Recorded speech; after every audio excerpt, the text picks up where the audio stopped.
Hi y'all, welcome back to my channel. For those of you who are new, hi, I'm Melody, and on this channel I like to discuss fragrances. Today I will be sharing my September tray with all of you. If you're interested in what I wore for the month of August, you can watch my previous video that I just posted. I'll have it linked down below. Previously I had 16 fragrances, but I found that I wasn't reaching for that many fragrances, especially with testing other fragrances during the month. So I wanted to stick to only 12 fragrances and see if I could really get to know these fragrances better. How many times did I just say fragrance? I have no idea. But anyhow, I'm starting with Burberry Her. It's a fragrance I really love, but I don't get to wear as much as I'd like because it gives me a headache about half the times I try and wear it. So I wanted to give it another shot. Another one I want to get more wear out of is FIORI. I think that's a really beautiful spring summer scent, but I haven't had it through fall, so I'd really love to see how it wears in the fall and winter. Next, I have Ariana Grande Cloud. I just love that fragrance for layering and going to bed in, so that's a staple in my collection. I might actually move that to a different tray. I think I want to start a bedtime tray and maybe put that on my nightstand for fragrances that I pull for really often. So I'm considering doing that, but I haven't decided. So it's going on this tray. Next, I have Rouge Smoking. I'm really looking forward to getting more wear out of that. While I really enjoyed it during the summer, I think some of that smoky quality will just do way better in the fall. It kind of gives me fall vibes as it is. I'm really looking forward to wearing that this fall. Now, this is a fragrance that I had mentioned decluttering, and I've considered decluttering a ton of times, but I made the mistake of pulling it out of its box and giving it a sniff and realizing that I have such nice scent memories attached to the fragrance that I can't seem to part with it. I wore this fragrance on my Oregon trip to visit my family, and I wore it almost the entire time we were at the beach. I think that is the perfect weather and location for that fragrance.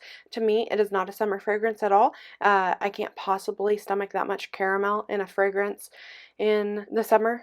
I say that, however, I like Cheeriosa 62, so, but something about this one seems just way too cloying in the summer. However, I thought it did beautifully in the Pacific Northwest at the beach in the middle of winter. I would wear that and it was like windy at the beach and it just smelled so good. And so for me, I probably won't get a ton of wears out of that. In fact, it might exclusively become vacation scent when we go back to visit my family. So I'll probably have it for several more years because I've only pulled for it once about a month ago, and I really did enjoy it then. It just doesn't feel the same as it does when we're there. So I might give it a few shots this month to see as the weather starts to cool down if I enjoy it here as well. Next I have So Scandal. That fragrance is one that I wasn't going to declutter, but I had on my chopping block, and I've worn it once since mentioning it's on my chopping block, and I haven't made a decision on it.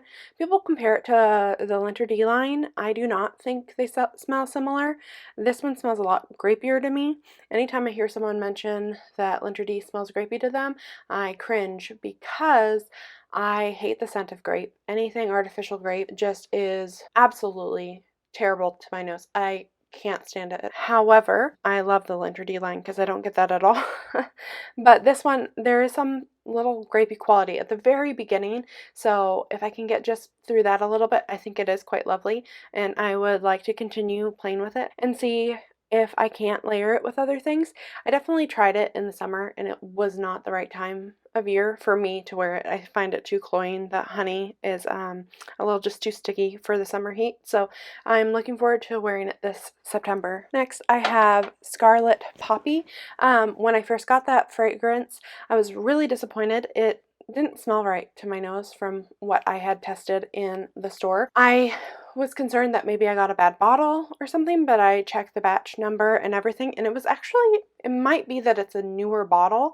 I think that maybe the sample at the stores, because I sampled it a number of times, that the bottle had just been sitting there macerating longer. So this fragrance is starting to smell more like it. When I first got it, there was something green about it that I didn't recall smelling, and now I'm getting more of that barley note that doesn't smell so green. So I'm looking forward to wearing this fall. I think this fragrance is probably best suited for the fall. If I could choose a season for this one, it would definitely be just coming up. I think it's probably best suited actually for like a transitional fragrance going from late summer to early fall. I don't know how well this fragrance will cut through the cold, so I think this will probably just be for September and parts of October before it starts getting too cold for the fragrance, but I'm really looking forward to giving this a try. Next, I will be giving Ellie Saab's Girl of Now some more wears. This fragrance to me smells, I think it smells best probably in the spring before it starts getting too hot.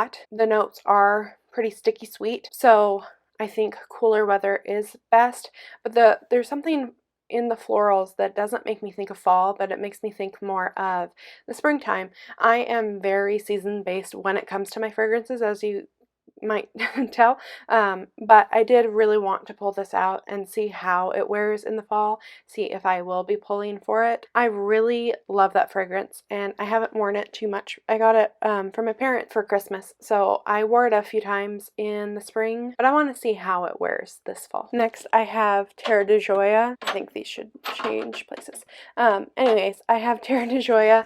I did not wear that at all last month, and I was a little bummed out, so I wanted to put it back on the tray. I think it is all year fragrance. In fact, it could be a beautiful signature scent. If I didn't have this whole collection, I'd consider it. It just doesn't wow me the way it originally did. I want to keep wearing it and see how it plays in different seasons. I'm not sure if it's something that I would repurchase, but it's something I'm really enjoying right now. It feels like a really well-grounded, very well blended fragrance that I think could be suited for all year and would make a really beautiful signature scent. So while I don't think it'll ever be my signature scent, or I'll ever have another signature scent, this is a fragrance that I definitely think if someone is looking for that just one fragrance, that one would be well suited as a signature scent. In fact, these next three would probably all make beautiful signature scents. The next one I have is Mon Guerlain. I absolutely love this fragrance, and I kind of wish this would be my signature scent. However, I don't know if it suits me that well. In fact, it was probably about 2 months ago I tried to wear the lotion that came with it, and the lotion, while it smells similar to the fragrance, it actually made me think of Carmex, and I was so upset. I almost considered decluttering this fragrance entirely because I started smelling this Carmex smell in Mon Guerlain, and I was devastated. In fact, when I first smelled it, I was like, oh no, this can't be. So I went and asked my husband what he smelled, and he said Carmex. He didn't even hesitate. I didn't ask him like, hey, does this smell like Carmex? I just asked what he smelled. And so I was really disappointed. I was like, oh no. But I've given it a few months. I haven't touched it, and I started smelling it just like a week or two ago, and I'm not getting that Carmex scent anymore. So I don't know what that was. I don't know if it was because I layered it with the lotion, but I will not be touching that lotion again. I do not want it to ruin the scent of one of my favorite fragrances. I absolutely love it, and it's definitely that fragrance that I want my girls to remember me by. So once this bottle is empty, I probably will repurchase the larger one, or I might consider picking up the Intense, but this is a fragrance that I think will be like a for lifer for me.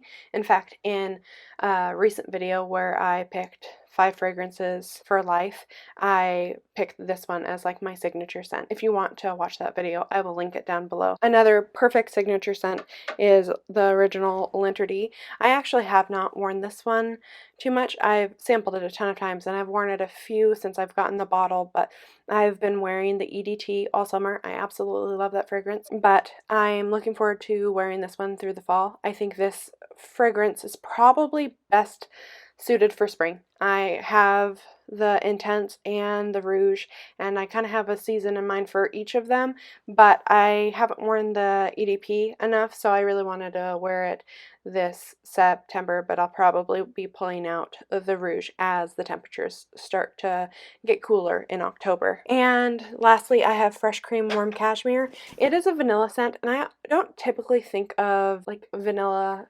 dominant fragrances as signature scents. I suppose Mon Guerlain is considered a vanilla scent, but there's a lot more going on. It's very complex.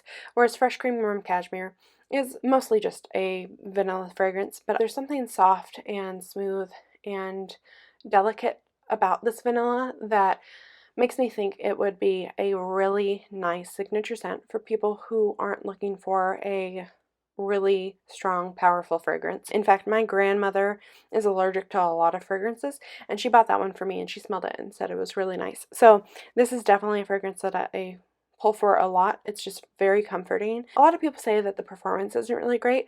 I actually don't struggle with that fragrance having too poor performance. I can spray it, and now I spray pretty heavy with that fragrance, like I would say probably 20 sprays, but that fragrance, it lasts at least 6 hours on me, and so I'm happy with the performance. I often wear it just around the house, not doing too much, so 6 hours is plenty for just like, you know, cuddling up on the couch and, you know, watching a show or something. So these are the 12 fragrances I plan on wearing for September. I just want to spend some more time with these fragrances during the month of September. This month is definitely like a transitional month, especially here in North Texas. There's still plenty of really hot days in September, but you occasionally will get days that are heading towards, you know, the 60s and where it's getting a bit cooler. But I think all of these would do pretty well. Some of them I'm just trying to test out, see what seasons they're best suited in, and I'm really looking forward to wearing these fragrances. And I'd love to know, do you guys have a perfume tray? Are you particular about what season you wear your fragrances, or are you a signature scent kind of person where you just have that one fragrance that you love to wear each season? I'm just curious, what are you wearing for September? I'd love to hear all of that down below in the comments. If you've made it this far, drop a little leaf emoji down in the comments. I love hearing from all of you. I noticed I'm heading towards 400 subscribers, and so 500 isn't too far off, and I plan on doing a giveaway once I get to 500 subscribers. So if you haven't subscribed already, I would love it if you would, and I hope you have a blessed day.